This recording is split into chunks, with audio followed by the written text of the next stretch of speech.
भारतीय संगीत जगत में कुछ आवाजें ऐसी होती हैं जो सिर्फ गाने नहीं गाती बल्कि लोगों की यादों का हिस्सा बन जाती हैं। ऐसी ही एक आवाज है अलका याग्निक की।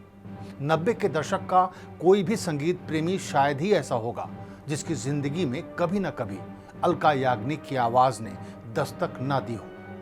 प्यार, दर्द, खुशी, रोमांस और उत्सव, हर भावना को उन्होंने अपने सुरों से जीवंत बना दिया। लेकिन हाल ही में जब देश की इस महान गायिका को राष्ट्रपति भवन में पद्म भूषण सम्मान लेते हुए देखा गया तो करोड़ों प्रशंसकों की आंखें नम हो गई। मंच पर पहुंचने के लिए उन्हें सहारे की जरूरत पड़ रही थी। लंबे समय बाद सार्वजनिक रूप से दिखाई दी अलका याग्निक पहले की तुलना में बेहद कमजोर नजर आ रही थी। आखिर ऐसा क्या हुआ अलका जी को जिसने उनकी जिंदगी को पूरी तरह बदल दिया? नमस्कार, मैं हूं राकेश और आप देख रहे हैं द भारत नाउ।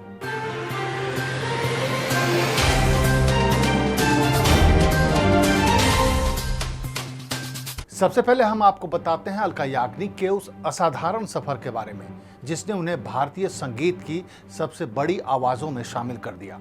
अलका याग्निक का जन्म 20 मार्च 1966 को कोलकाता में हुआ था। उनकी मां शुभा याग्निक स्वयं शास्त्रीय संगीत की गायिका थी और यही वजह रही कि अलका जी को बचपन से ही संगीत का वातावरण मिला।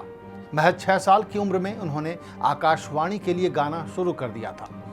किशोरावस्था में वो मुंबई पहुंची और यहीं से उनके करियर की वास्तविक शुरुआत हुई। 1988 में फिल्म तेजाब का गाना 1 2 3 उनके जीवन का सबसे बड़ा टर्निंग पॉइंट साबित हुआ।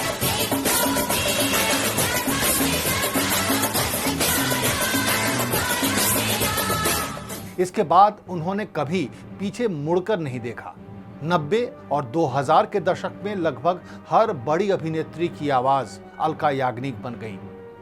चुरा के दिल मेरा, परदेसी परदेसी, ताल से ताल मिला, दिल ने ये कहा है दिल से, कुछ कुछ होता है, हम तुम, अगर तुम साथ हो। इस तरह के अनगिनत सुपरहिट गीतों ने उन्हें संगीत जगत की शिखर गायिका बना दिया। उनके नाम 1-2 नहीं बल्कि कुल 7 फिल्मफेयर पुरस्कार हैं। वे भारतीय फिल्म संगीत के इतिहास में सबसे अधिक लोकप्रिय पार्श्व गायिकाओं में गिनी जाती हैं। दशकों तक उन्होंने लता मंगेशकर और आशा भोसले के बाद हिंदी फिल्म संगीत की विरासत को आगे बढ़ाने का काम किया। लेकिन जिंदगी हमेशा एक जैसी नहीं रहती। साल 2024 में अलका याग्निक ने अपने प्रशंसकों को एक चौंकाने वाली जानकारी दी।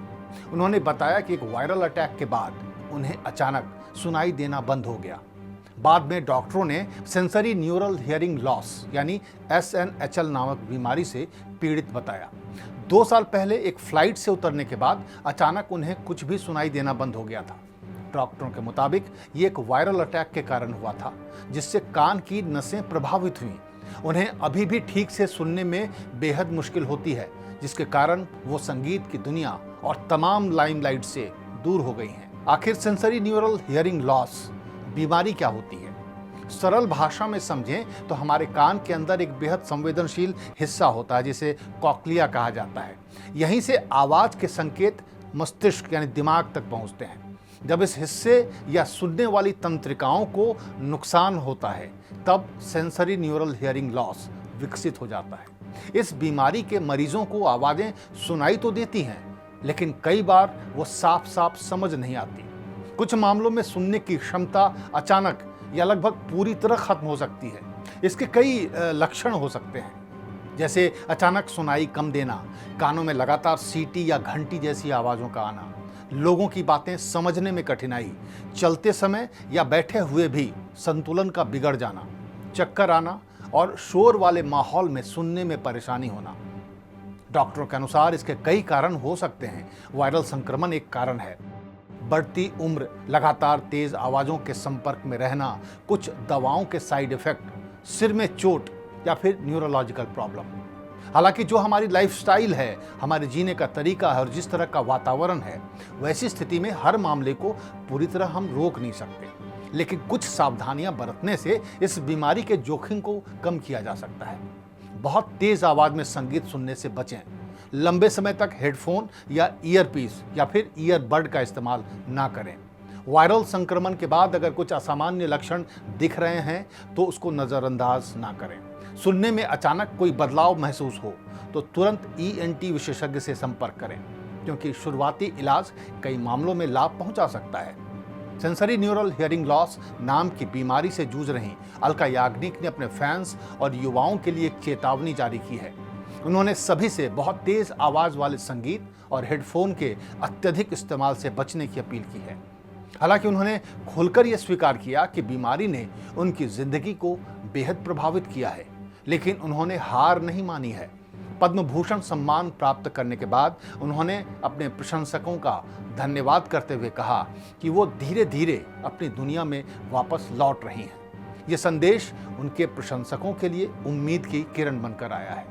सोचिए, जिस कलाकार ने पूरी दुनिया को सुरों का उपहार दिया, वो आज गा नहीं सकती, वो मधुर संगीत को सुन नहीं सकती हैं, वो आज अपनी जिंदगी की सबसे कठिन दौर से गुजर रही हैं।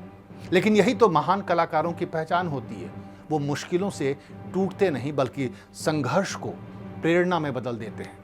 आज अलका याग्निक सिर्फ एक महान गायिका नहीं है, वो साहस, धैर्य और सकारात्मकता की एक मिसाल भी है। पूरे देश की यही दुआ है कि सुरों की ये मल्लिका जल्द से जल्द स्वस्थ हों और एक बार फिर अपनी मुस्कान, अपनी उपस्थिति और आवाज से संगीत प्रेमियों का दिल जीतती रहें। आप भी कमेंट में अलका याग्निक जी के लिए अपनी शुभकामनाएं जरूर लिखें। उनकी लंबी उम्र और बेहतर स्वास्थ्य के लिए दुआ करें और ईश्वर का आशीर्वाद मांगें। नमस्कार।